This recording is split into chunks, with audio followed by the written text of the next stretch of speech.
I've always liked the idea that hard work puts you where good luck finds you.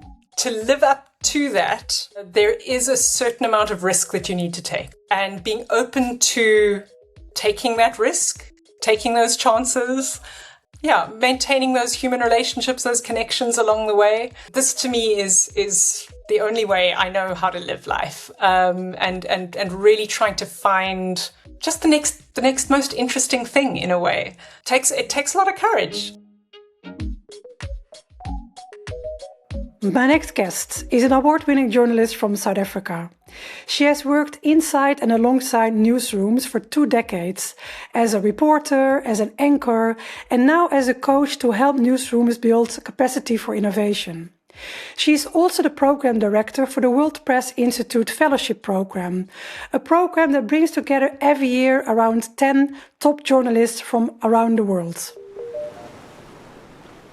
Camilla Bath, a very warm welcome. I'm very curious, if you look back at your life, what were some of the moments that maybe when they happened, they didn't really mean so much to you, but on hindsight, they really put into motion those ripples that led you to be where and who you are right now? Yeah, Lieke, it's been such an interesting exercise even thinking about this, I've got to be honest. And I think, the one that really, really popped to mind and that I genuinely didn't appreciate in the moment was something that would essentially move me onto an entirely different track for the rest of my life, was actually in university. When I went to university, I knew I wanted to be a journalist, so I studied journalism, but I was focused on being a writer. And so I was part of the student newspaper. But while I was working there, and I promise I had nothing to do with it, but while I was working there, it actually shut down due to a lack of funds. And I was kind of left a bit flabbergasted because I was really enjoying the work that I was doing there. I was doing things like restaurant reviews and movie reviews and, having a really great time.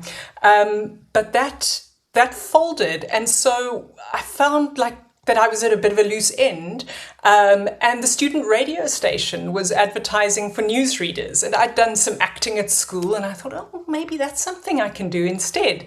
It definitely wasn't something that I had thought of, in terms of professionally, but I thought, well, I'll fill some time. And by the time I was probably about 6 months into being a news anchor on the student radio station, which was just the most amazing experience all round, especially in terms of human connection and just finding my tribe almost for the first time. But I remember about 6 months in thinking to myself, I could actually maybe do this as a career. This is something that I could maybe pursue. And it really was what kickstarted my entire career, because from there I moved into a really, really solid and incredible opportunity at an independent radio station in South Africa called 702, where I stayed for 18 years essentially and built my whole career. And I would never have got there if that radio station opportunity hadn't come at almost precisely the same time that the student newspaper shut down. So it's a fascinating realization in a way that I genuinely fell into radio, and yet it was the gateway, if you will, to everything that I'm doing now. It's so funny because there is a bit this cliche, right? When one door closes and a window opens, I think the expression is, but this is really it. Something closes down and then something else evolves from it.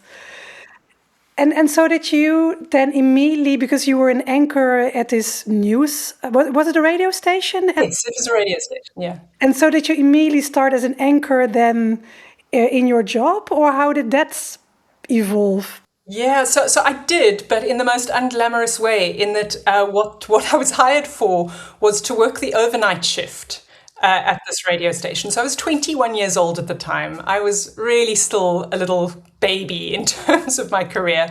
And I was hired to read the overnight shift, which started at 7 p.m. and ended at 5 a.m. Thursday, Friday, Saturday, Sunday.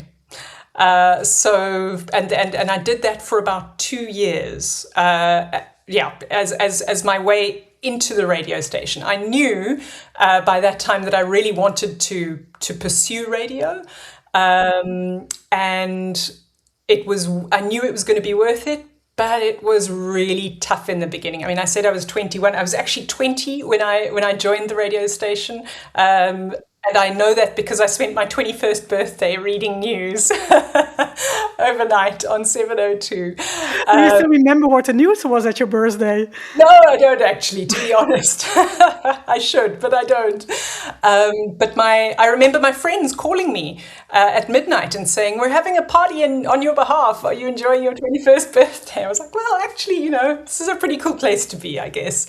But yeah, so I did go straight into news anchoring, but yeah, as I said, very unglamorously. And then I spent a couple of years in the field doing reporting, proper sort of, boots on the ground stuff. And in South Africa, it's a very interesting place to be a journalist, and it's a very intense place to be a journalist. So I did a bit of everything, essentially. And I'm very glad I did, because it gave me a real grounding in what the realities are of journalism. I've always thought of myself as more of a behind the scenes kind of person, or like the way I explain it is I'm much better as the conductor of the orchestra than as the lead violin. And I see reporters very much as the violins and the cellos and the ones actually making the music. I'm better conducting, if I could put it like that. And so I always enjoyed the anchoring side of things far better, far more, just because it's more of that polishing and that refining and that storytelling, bringing it all together, if you will. But I really, really enjoyed being in the field for a couple of years, and it gave me a very solid understanding of what it actually takes to do the journalism. And I think I would never have been able to be an effective leader if I hadn't had that experience. And then still really quickly, I was 23 or 24 when I then became the afternoon news anchor on the drive time show. I was the youngest person to ever have done it, and suddenly I had 60-year-old reporters reporting into me, and I was having to give them direction, and yeah, it was intense, but I just absolutely adored it, and I stayed in that position, quite frankly, for as long as I could, and really, really loved it. So yeah, this is really interesting what you say about that. You were quite a young person, and you were working together with people that were much older than you were. Was it ever challenging? Because sometimes I hear, especially from women, when they're younger, they get into a leadership position, they suddenly have to manage people that are much older, much more experienced, and it can create some tensions, right? How did you assert yourself? What were some of the things that you learned in that period? Yeah, so I mean, it was tough. So first of all, I started out as what's called a desk editor. So you're producing the news bulletins and you're anchoring the news bulletins, but you're also essentially in that role controlling the newsroom while you're on shift. And yeah, I had many people a lot older and a lot more experienced than me reporting into me, and it was really, really tough. I was exceptionally lucky in that I had a really wonderful boss all through my time at the radio station. She was super supportive and was instrumental in helping me develop my own leadership styles and my own leadership role. The company that I was at also had a middle management leadership training program that I was put onto, and that helped me enormously. So having that mentor boss and then having that training really, really gave me a solid foundation. But then I think it is also just about learning to trust yourself and accepting that, you've been put in this position. And I loved that position. There was no way I was going to mess it up. There was no way I was going to let it go. And so it's just, that's what's in front of you and you have to do it.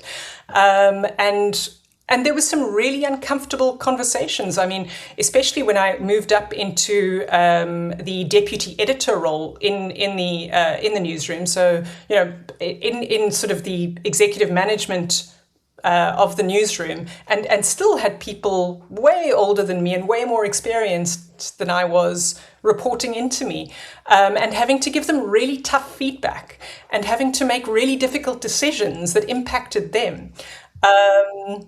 And I think the one thing that my boss at the time had taught me, and that I'd seen in action in the way that she managed other people and led other people, was the idea of always trying to find a win-win scenario. And that was something that I really tried to take on board. So how do we make this work for both of us? It's not just me telling you to do this. I'm going to have a conversation with you, and I'm going to bring you into the thought process. I'm going to respect you enough and hope that you respect me enough that we can find common ground. And yeah, it wasn't always easy, but that support was just spectacular. And you were referring to the fact that you were in the field as a reporter, that you really learned the tricks of the trade, and so you have seen also news from different perspectives. I think that's quite an interesting experience as well, if you relate that to your current work, in which you're also coaching newsrooms on how to adapt to innovation and change it with the whole AI development, which of course is revolutionizing everything, but also the whole news field. How do you see that? Did it also impact the way you are now informing or working together with newsrooms on how they can adapt to innovation and the whole AI revolution? Absolutely. So I was in the newsroom during the shift to digital, right? Which I see a lot of parallels between the way that newsrooms were caught off guard, almost, if you will, by this shift to the digital world, and the way that we're being caught off guard now with the shift to AI. And so I think that the most important thing of all, if you're going to go into a newsroom, if you're going to try and help them transform, if you're going to try and help introduce change that sticks, whether it's digital, whether it's AI, whether it's something else entirely. Like, to me, you've got to understand how the machine works. You've got to understand the system that you're dealing with, because you can't change things if you don't understand how they work in the first place. So that has been something that I feel really, really strongly about. And the fact that I played almost every role in that radio newsroom that then transformed into a multi-platform digital operation as well. The fact that I was able to so fully understand the system there and thus help it transform from the inside has definitely given me a huge appreciation for how important it is to fully understand whatever system it is that one goes into as a coach, as a consultant, as a trainer. You can't just layer things on top and expect them to work. With AI specifically, that is the worst possible thing you can try to do, because then you're essentially just scaling what already exists. Whereas the real opportunity with something like AI and any kind of transformation, as far as I'm concerned, is the idea of being able to transform the output that you're doing, right? So rather than just doing, like, I think the real risk, for instance, that newsrooms run at the moment with AI is using it to do the same thing, only faster, cheaper, more volume. So we're missing a trick in terms of using AI to go, well, what can we actually do better? How can we better serve our communities? How can we better cater to what our audiences want and need? They've been telling us for years that they don't actually want and need what we're giving them, right? They don't want to pay for news, and people are actively avoiding the news. And that should be a huge and very clear signal to us that what we're giving people isn't actually what they value. And so to me, it's really important to understand first the system, but then also what the system is for. What are we actually for? And how can we better deliver on that for people? So basically, it's also a bit of reverse engineering. What do we want to deliver? What do we want to offer? How do we want to contribute? And then look how all the pieces of the puzzle could fit into creating that, or which an AI can be a tool in the process. And I think what you're saying doesn't only apply to newsrooms. I think I see that as well in the organizations I'm working with, is that AI becomes almost an objective in itself.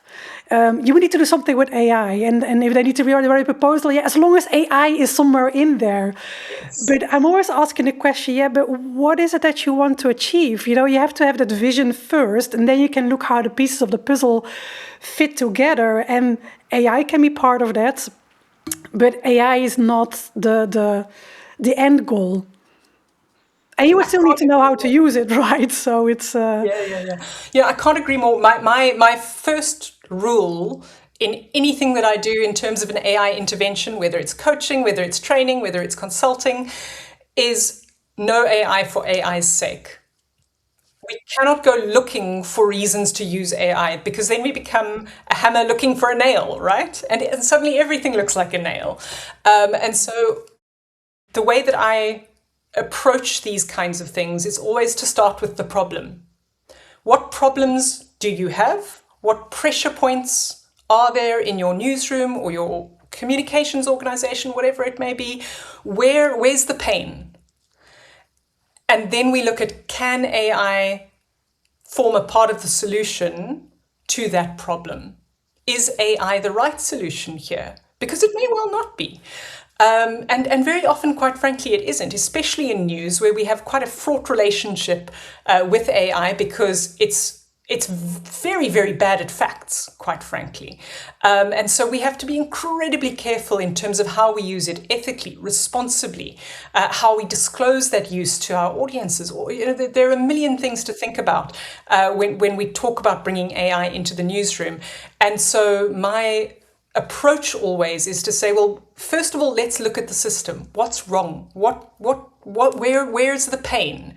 And then, well, what's the appropriate solution to that? And if AI forms a part of that, fantastic, but it might not necessarily.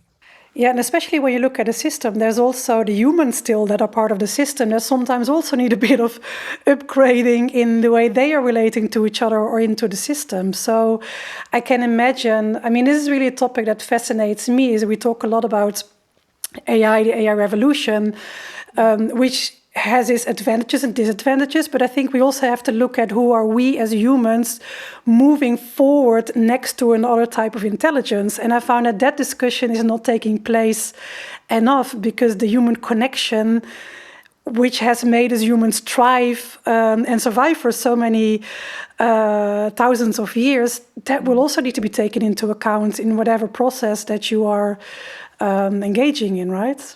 Yeah, I don't know how that resonates with you.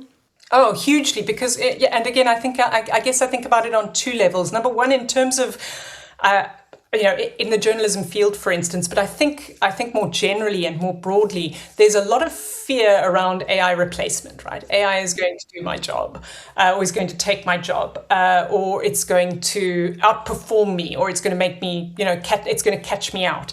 And a lot of the work that I do is actually around trying to dispel some of those myths, and trying to help people see the things that are uniquely human that AI certainly at the moment can't replace. I mean, I won't say can never replace, because who knows, where the technology turns. For every opinion, there's an expert at this point. But right now, I mean, things like editorial judgment, things like curiosity, things like creativity, which are such intrinsically human traits. There is absolutely no replacement for those. And where I get really interested in AI is where it's able to take away the drudge work around those things that make us uniquely human, so that we can better focus on them and really embrace what it is to be human. Rather than being a human doing, you can become a human being. That's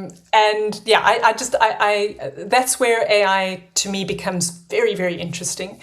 And then the other thing in the newsroom, and again, I think it is also more broadly, is as our roles change, with AI being brought into the workplace, but also into our personal spaces, certainly in journalism, and I can imagine in many other sectors as well, we are starting to reckon with the question, well, what are we actually for? In this world where everyone can publish, where we are no longer the arbiters of truth, where we're not even the filters. Even the verification discipline within journalism might slowly be replaced by AI. And then the question becomes, well, what are we for? And it's a scary question, and it's a big existential one. But I think it is also the most enormous opportunity, the most enormous gift that we have, in a way, to really ask ourselves, well, what is it that we can do that nothing else can and no one else can? And double down on that. I mean, the conversation also around just human connection and how we connect with other people, I think is enormously valuable to be had in any kind of communications space at the moment, because we're seeing this shift away from mass communication, away from sort of these bulk broadcasts at people, and more people are wanting to have conversations with one another. And so it's this idea of really doubling down on what makes us uniquely human, and using that to connect with other people and actually have a relationship with people. A lot of the newsrooms I speak to, we have a very frank conversation about how we need to better understand people, we need to better connect with them, we need to better meet their needs, because the world around us has changed, and we need to find what makes us truly valuable to other people and then deliver it. I really love that emphasis on human connection. It's in most educational systems, we have not really learned super well how to engage and connect with each other. And now suddenly AI comes, and we have to be really mindful that we continue training and developing ourselves on that basic human skill. How do you connect? So the other part of my job, if you will, so AI and newsroom development and media development is one half. The other half of what I do is leading a journalism fellowship program in the US. And I bring that up now because what has struck me since I was a fellow myself on the same fellowship program, 11 years ago now. And now I get to see it from the other side as the program director, as I help shape the program and then take a group of 10 international journalists around the US to, 25 different newsrooms and meeting dozens of experts, etc., etc. And the reason that I bring that up now is because the human connection that happens on that fellowship is far and away the most valuable thing to me that we can offer the fellows who join us on this adventure. It's not about the access. It's not about the newsrooms. It's not about the experts and the contacts and the knowledge. It's, of course, about all of those things. But more than anything else, it's the human connections that those fellows are able to form with each other. And it's also, in a strange way, the connection that they're able to form with themselves. One thing that I really love about what I do in this other half of my job is that I get to pull people out of the newsroom, out of the really pressured situation that is journalism right now, and give them space to breathe, space to look up and look around, and connect with their fellow journalists who come from totally different backgrounds and totally different experiences. And yet we're all journalists at the end of the day. And so there's this wonderful sense of community that develops during a very intense 2-month period that is just spectacular to watch. And I would say is the most important element of this work that I do. So yeah, human connection to me is the thing in an age that is increasingly mediated by machines and sees us become increasingly disconnected from each other in this very digital world that we live in. That opportunity to really find other people is to me the most valuable of all. It's beautiful because also by organizing this fellowship, you're basically creating a ripple moment for those journalists, because that will be then also be the starting point of something that ripples out for them in whatever way it takes them, maybe in collaborations or need just connections, or that's really wonderful. Yeah, and I mean, it certainly was for me when I was a fellow myself. When I went on that fellowship, I was the most serious person in my newsroom. I was the afternoon news anchor. I was the boss. I was really, really serious about what I did, and I had absolutely no fun, quite frankly. And I'm not sure I was all that much fun to be around. I went on this fellowship, and the way that I understood journalism changed, the way that I understood the world changed, the way that I understood what I was doing in it changed. And I came back from a fellowship that I thought was going to make me an even more serious journalist, an even more impressive news person. Do you know what I mean? I came back from that saying, no, there's more to life. We've got to find some fun in all of this as well, because I saw how other newsrooms were approaching things and thinking about them differently. And so I went back to South Africa and I started the most ridiculous WhatsApp news service very shortly after getting back from that fellowship. And it was cheeky and it was irreverent, and we made jokes all the time, and we talked to people, with emojis, and we just had this gorgeous community develop around this totally odd and cheeky news service that gave you a WhatsApp message twice a day that told you about what was going on in the world, but in a totally different way back then. So the fellowship really changed the way that I saw everything about my life. You talk about ripple effects. I mean, that was an enormous one for me. And again, I wouldn't be where I am today without having had that. And so then to be able to engineer that for other people and to at least set up the conditions for them to potentially have, I can't guarantee that they'll have the same experience, but I can at least set it up as best I can for them to hopefully engineer that for them. It's the greatest gift. I know it's always cliched talking about giving back, but it really is the most amazing thing to be able to offer that to other people, having experienced it myself. That's really beautiful. And if some other journalists would go back and they would also create this kind of positive channel that you created, I think the world needs it right now. A bit more fun and joy in the world is not a bad thing. If you look back, because you'll be looking back at what were your key ripple moments. So one was where you basically, the newspaper was closing down, so you moved into radio. The other one was the fellowship program that you participated in. Do you also see some things that happened that you considered at that moment as, or that was either a big mistake or it was really difficult to deal with, but in the end, you learned something from that again, that would not have brought you where you are right now? Gosh, I think, so I left the newsroom that I was at for 18 years, briefly mid-career, because I wasn't sure that it was for me anymore. This was before I went on the fellowship. It was really intense and really heavy, and I thought, well, maybe I should go into communications and see if there's something better for me there. And I quit my job. I went and worked for a communications agency, and within 6 months realized that I'd made an awful, awful mistake. And at the time thought, I've just blown everything up. I had this wonderful career.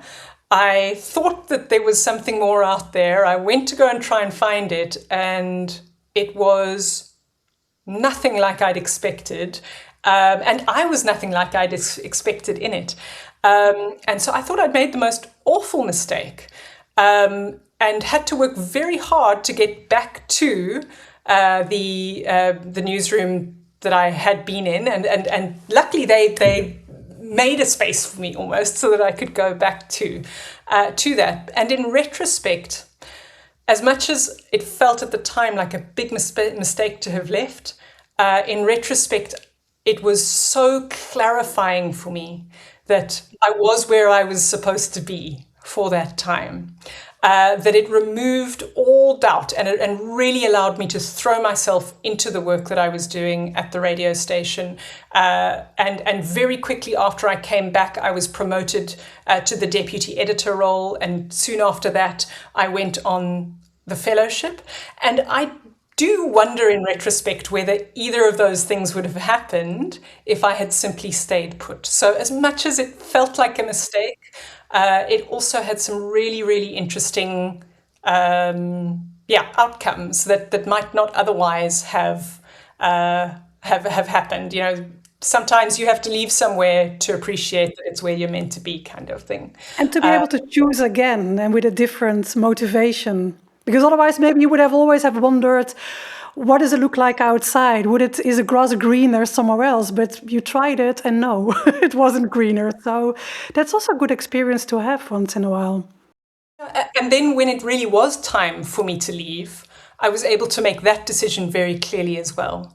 So when, after almost 18 years at the radio station, I decided, right, this is now the time for me to go out on my own. I really was confident in my decision because I'd done it before and it was scary, and I realized that I'd made a mistake, and somehow the next time it was very clear to me that it was the right time. Can you put words on it? What made it clear for you the second time? What gave you the confidence to know, no, this time it is the right moment to leave? Lieke, in a strange way, I thought about it a lot. The newsroom had changed quite a lot over the years. My role in it had changed quite a lot in very interesting ways. But I looked at it and I thought to myself, I've pretty much done everything I can do here. I had been the anchor, I had been the talk show host, I had been the reporter, I had been the deputy editor, I'd been, the digital development editor. I had done pretty much everything that I could have hoped to do in that newsroom. The only step available to me from there was becoming the editor-in-chief. And as much as I'm not even sure that I would have been the right person to become the editor-in-chief, I also knew deep down that it was not what I wanted, because when you move to that level, in the kind of work that I was doing, it would have meant that I would have had to give up everything else. Like if you say yes to that, you say no to everything else. And I realized that I didn't want that for myself. Does that make sense? Totally. Yeah, so I kind of knew that I'd reached the end of the road, if you will, in terms of career development. But I've always been quite restless, and I've never felt comfortable just staying still, and so I knew it was time to go, and time to step out and go and experience what else might be there. And yeah, I guess I had the confidence to do it and the courage to do it because I'd been there before, and I guess I also knew in some ways that you can always work your way back if it ends up being a mistake. That was the other lesson, I think, from leaving and coming back, was that there's always a path back if you do things respectfully, properly. If you maintain the relationship even through the breakup, there is always a path back. So that also gave me, I guess, a bit of confidence to take that step. I really like that nugget of wisdom, because I think sometimes we get very stuck in wanting to make the right decision, and then we think that when we commit to a decision, we have to stick to it, or what if it's a wrong one? And I really love this idea that what's the worst thing that can happen? That you realize it wasn't the right one? Okay, then you find your way back again. And indeed, like you say, as long as you make sure you don't burn the bridges, you do it in a respectful way, and you continue communicating, continuing that personal connection that we talked about, a lot of things are possible. Absolutely. So, I mean, I recently, well, not so recently, about 2 years ago, made the move from South Africa to Europe and moved to Portugal with my husband. And we were very unsure that we were making the right move. We knew we wanted to move to Europe, and we wanted to make it happen. We were not sure that Portugal would be the right place. And we had a conversation shortly before moving to say, well, what does it look like if it's not the right move? What's the path back? is there a path back, and how do we make sure that it's open to us if it turns out it is the wrong move? So far, luckily, it seems to have not been, which is fabulous. But it was important to us to have that conversation and say, well, what does the path back look like? Because I think if one can imagine what it might be to roll something back, to admit you've made a mistake, to put your tail between your legs and to go back to where you were, then as long as there's a path back, as long as there's an understanding of how we might be able to get back to where we were, suddenly there's a lot more courage in the mix. It takes the pressure off of the decision, I think. And I also always like to think, it's better to regret things that you tried out than having to wonder for the next 10 years, but how would it have been if we would have taken that opportunity to move to Europe? At least if it would go wrong, you have tried it, you know it. It's a bit the same thing like what you expressed with working in communications. You've tried it, you know it, so you don't have to wonder anymore. And I think that courage just to give it a try and learn from it, because there's always something you learn. There's always a person that you meet that will be interesting later in life. There will always be a ripple effect from that experience as well, one way or another. Yeah, absolutely. I guess I've always liked the idea that hard work puts you where good luck finds you. And to live up to that, there is a certain amount of risk that you need to take, right? And being open to taking that risk, taking those chances, making sure that you're maintaining those human relationships, those connections along the way. This to me is the only way I know how to live life, and really trying to find just the next most interesting thing in a way. It takes a lot of courage, and it takes a lot of support from those around us, right? Absolutely. Yeah. Well, thank you so much, Camilla, so far for all your stories. Is there any advice you would like to give the audience? Maybe a piece of advice that you would love to have had when you were younger, or what is something that you would like to give to the people who are listening? Oh, Lieke, I think it's so easy to look back and say, oh well, of course, this is why that worked out, or this is how that happened, or but when you're in it, and I still very much feel like I'm in it, right? Like I've never got to a point where I've gone, oh yes, now tick, I've made it, or I've somehow done what I needed to do, or I've done the thing. I've never felt like I've arrived, if I can put it like that. And I suspect I never will. And I think if I could give people any advice, it would be, the advice that I wish that I had a lot earlier as well, would be to just be okay with that, actually. That it can be hugely fun and exciting and interesting to chase after things, but it can also be really lonely and difficult and hard just to sort of piece it all together, because it doesn't really make sense in the moment. It's only in looking back in a way that things finally make sense, right? And so to be comfortable somehow with that ambiguity, to me, is a piece of advice that I wish I'd got a long time ago. And just the idea of, follow what's in front of you, do what's interesting. Don't expect it to all make sense and all add up in the moment, and all be perfect in the moment, because it won't be. It really is. It's hard work to follow your nose, right? Yep, I think we all know. Yeah. Thank you so much. I'm definitely taking that piece of advice. I wish I had known it as well a bit earlier. And sometimes I still need to be reminded of that. So it's every day.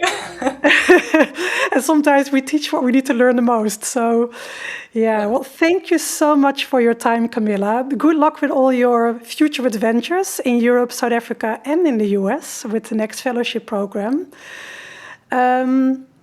Thank you. Thank you. Thank you so much for having me. This has been just so much fun. I've enjoyed every moment of the conversation. Thank you so much. For me too. There's a lot of nuggets of wisdom that came out of it. On both Thank you, sides. Camilla.